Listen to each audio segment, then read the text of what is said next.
আসসালামু আলাইকুম ওরহমতুল্লাহি ওয়া বারাকাতুহু। সুপ্রিয় দর্শক ও শ্রোতা, আমন্ত্রণ জানাচ্ছি মিশরের ইতিহাস, ঐতিহ্য, সভ্যতা ও সালতানাতের স্থাপত্যের উপর নির্মিত এনটিভির বিশেষ আয়োজন কাফিলার ক্যানভাসে। সাথে আছি আমি সাইমুম আল মাহদি, থাকবো পুরোটা সময় জুড়ে। দর্শক, আজকের পর্বে আপনাদেরকে আমরা নিয়ে এসেছি মিশরের ঐতিহাসিক নগরী আলেকজান্ড্রিয়াতে, যেখানে মসজিদে নবী দানিয়াল আলাইহিস সালামে শায়িত রয়েছেন ইসলামের দুইজন মহান পুরুষ।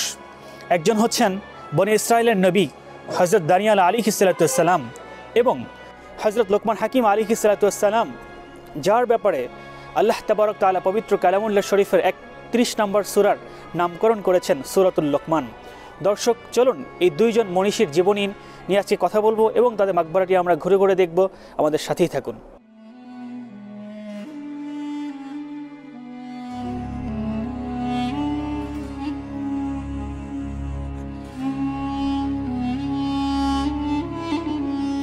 মহাগ্রন্থ আল কোরআনে সূরা নিসায় ইরশাদ হচ্ছে, আর পূর্বের অনেক রাসূল সম্পর্কে আপনাকে বর্ণনা করেছি, আর অনেক রাসূল এমন রয়েছেন যাদের কথা আমি আপনাকে বলিনি। আল্লাহ মুসার সাথে প্রত্যক্ষ কথা বলেছেন। সুপ্রিয় দর্শক শ্রোতা, আজকের পর্বে আপনাদেরকে আমরা নিয়ে এসেছি বিশ্ববিখ্যাত আলেকজান্ড্রিয়া নগরীর মসজিদে নবী দানিয়েলে, যেখানে মসজিদের নিচে অনেকটা গভীর সুড়ঙ্গের মাঝে অবস্থিত দুটি মাকবারা, যেখানে শায়িত রয়েছেন হজরত দানিয়াল আলাইহিস সালাম এবং হজরত লোকমান হাকিম আলাইহিস সালাম। সুপ্রিয় দর্শক শ্রোতা, সেই সাথে আপনাদেরকে আমরা দেখাবো ইমাম যায়েদ ইবনে জৈনুল আবিদিন ইবনে হোসাইন ইবনে আলী ইবনে আবি তালিব রাদিয়াল্লাহু তাআলা আনহুম এর মাকবারা। আমরা শুরুতেই হজরত দানিয়াল আলাইহিস সালাম সম্পর্কে জেনে আসি।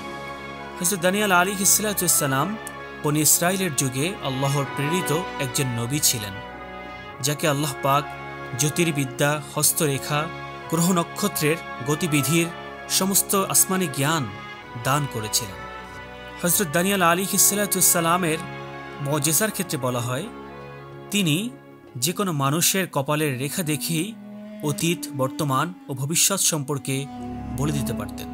আল্লাহ তাআলা এমনইভাবে আম্বিয়া আলাইহিমুস সালামদের বিভিন্ন মুজিজার মাধ্যমে শক্তিশালী করেছিলেন, যেমনটা হযরত মুসা আলাইহিস সালামের লাঠি, হযরত সালেহ আলাইহিস সালামের উটনি, হযরত ঈসা আলাইহিস সালামের হাতের পরশে অন্ধ থেকে চক্ষুষ্মান হওয়া, মৃত্যুকে জীবন দান করা ইত্যাদি।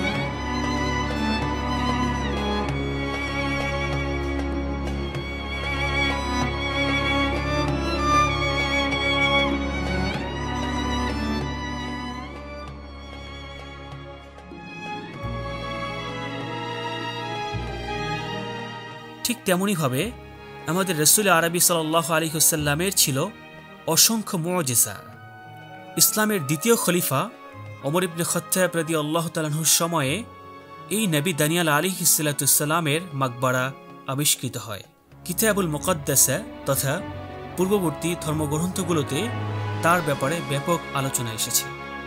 মহাগ্রন্থ আল কোরআনে মাত্র 25 জন নবীর নাম আল্লাহ তাআলা উল্লেখ করেছেন।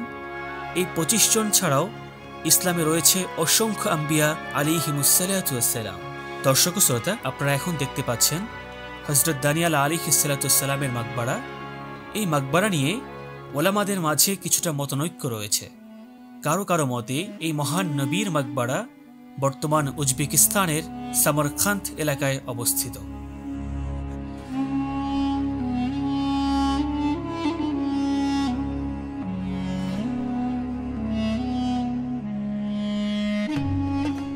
কেমন ছিলেন নবী দানিয়াল আলাইহিস সালাম? হযরত দানিয়াল আলাইহিস সালাম অসীম সাহসী একজন নবীর নাম। তিনি হযরত মুসা আলাইহিস সালামের উপর অবতীর্ণ তাওরাতপন্থী একজন নবী ছিলেন।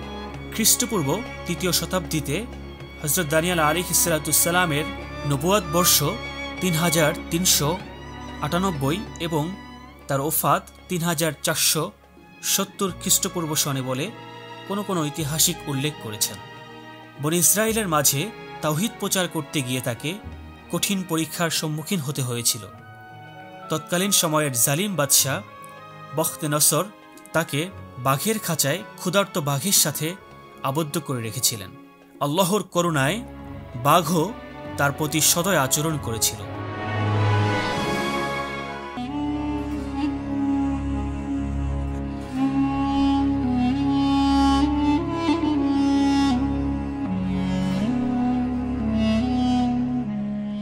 সুপ্রিয় দর্শক ও শ্রোতা, এবার আমরা জানব হযরত লোকমান হাকিম আলাইহিস সালাম সম্পর্কে।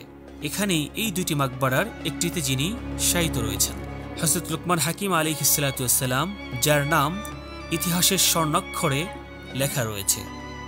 সর্বশ্রেষ্ঠ সাহিত্য শৈলীর মহা ঐশী গ্রন্থ আল কোরআনে এই মহান মনীষীর নামে সূরাতুল লোকমান একটি সূরার নামকরণ করা হয়েছে। মহান আল্লাহ তাবারক তাআলা বিশ্ববাসীর জন্য তার উপদেশগুলো উপস্থাপন করেছেন, যা তিনি তার নিজের সন্তানকে উপদেশ হিসেবে দিয়েছিলেন।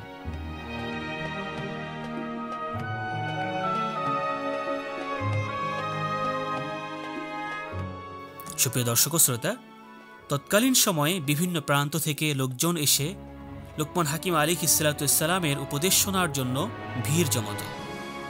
তার উপদেশগুলো কেমন যেন অন্ধকারাচ্ছন্ন পৃথিবীর আলোর মশাল রূপে অবতীর্ণ হতো। হারিয়ে যাওয়া পথিক খুঁজে পেত পথের দিশা। সবাই আসতেন জ্ঞানের আলোয় আলোকিত হওয়ার জন্য।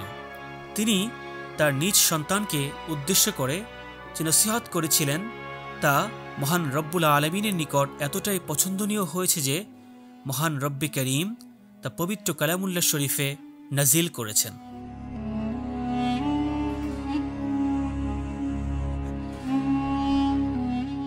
সুপ্রিয় দর্শক শ্রোতা, সেই সাথে আপনারা দেখছেন আহলে বায়েত রাসূল সাল্লাল্লাহু আলাইহি ওয়াসাল্লামের পরিবারের একজন সদস্য সাইয়্যিদুনা ইমাম হুসাইন রাদিয়াল্লাহু তাআলা আনহুর নাতি হযরত যায়েদ রাদিয়াল্লাহু তাআলা আনহুর মাকবারা, যার নসবনামা হচ্ছে ইমাম যায়েদ ইবনে আলী জৈনুল আবিদিন ইবনে হুসাইন ইবনে আলী ইবনে আবি তালিব রাদিয়াল্লাহু তাআলা আনহু।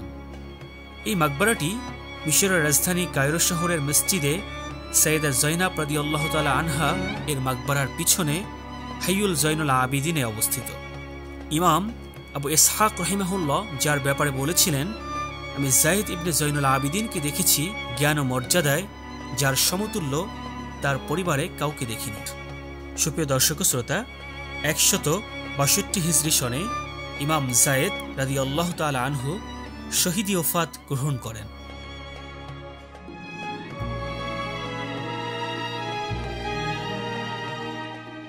দর্শক শ্রোতা, দেখতে দেখতে অনুষ্ঠানের একদম শেষ প্রান্তে আমরা চলে এসেছি।